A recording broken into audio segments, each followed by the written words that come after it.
Today, we're really excited to preview our latest advancement in our model customization program. It'll let users fine-tune O1 on their own datasets. And again, OpenAI just announced that they're releasing the ability for you to train your own personal data onto ChatGPT themselves.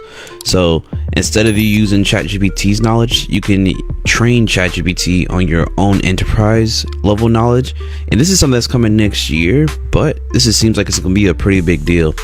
So let's say if you're like a finance company or some type of pharmaceutical company, instead of you trying to like just ask ChatGPT like what is the best drug for this, what's the best drug for that, and now knows like maybe the drugs that are in your product log, your catalog, and so it can like use that information to make decisions and help you make decisions.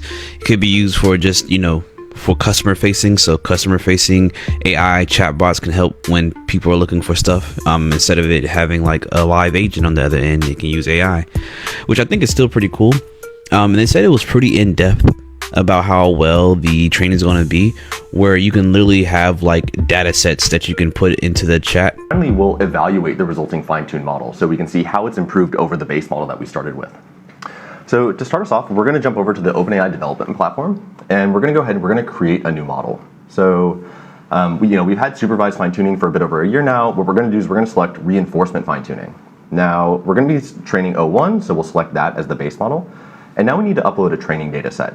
And now training data sets, they're just JSON-L files, which is just a file where each line in the file is an example that you want the model to be trained on. For this case, Justin and his colleagues assembled a data set of about 1,100 examples. And so I'll go ahead and upload that one. And just so that we get a really good feel for how this data set works and what this task is, we'll zoom in on an individual data point really quickly. And so this is what an individual data point looks like, and there's really three important things here. So the first is the case report, and this is a description of the patient and the patient's symptoms. So we see that the patient was a 51-year-old woman, the disease onset was not specified. We have a list of symptoms like hypertelorism, hyperparathyroidism, and others. As Justin said earlier, we have the absent symptoms. These are the symptoms that are not present, and this is important because it helps the model to rule out genes that it might think would otherwise be responsible for the symptoms that are present. Next, we have the instructions, and I'm sure if you're watching this live stream, you're familiar with prompting. And so all we're doing here is just prompting the model for what we want it to do for this task. And so what we're saying is, given the list of symptoms and the case report, can you list all the genes that you think might be responsible for the genetic disease that you think is present?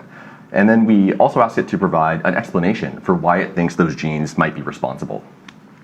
Finally, we also have the correct answer. And so this is the gene that we happen to know is responsible, but importantly, we're not showing this to the model during the training process. That would be cheating, but we're using it internally during the training process to grade the model's outputs or to check if the model's correct. ChatGPT, and so that it can then learn from the data sets, and you will have like the right answer, but you don't feed the right answer. You will have the right answer to check against the correctness of the model. And so it seemed like it'll have the model like on a scale to like 1 to 10, like 10 being the highest, based on like how confident it was in the answer. So if it's like a multiple choice test, if it had like A, B, C, D, and the first answer that they thought it was right was like the wrong one and the second one was the right one, it'll drop it down a point. But if they had the answer correct the first time, then it will drop it up, especially if it was like really confident about that type of thing. I'll put something like this, which is a list of genes that it thinks might be responsible. And importantly, the genes are in sorted order, where the first gene in the list is the one that it thinks is most likely to be responsible, the second one in the list is the one that it thinks is second most likely, and so on and so forth. So I think that's pretty cool to see that now it's opening up to the enterprise people, and they said this is coming next year. But if you want early access, like let's say you're a researcher, let's say you're like a university and you just want more access, early access, they said that just reach out to them and they'll have like limited spaces available. But I do think this is pretty cool to see, because I think where the chat bots are going right now, like ChatGPT, Perplexity, Claude, it seems like they're all kind of going in separate directions. They all started off as like a chat where you can just interact with them and then they spit out information.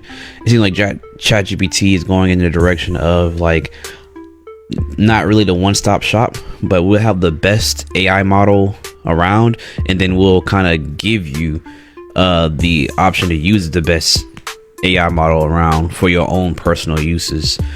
Where Claude seems like they're doing the AI agent route, and Perplexity is doing that whole web browsing route. Even though I'm pretty sure they're all going to cross paths eventually, like they're all going to start doing what the other person is doing, or they're all going to do what's more successful at that point in time. I do think this is pretty cool, and that OpenAI is doing this. They also have 12 days of this. So this is the second day, and so I guess they have 10 more days left. And it's only throughout the weekdays. So if you do want to see more of these type of things, don't forget to like and subscribe. Your boy Dex Not Dexter out.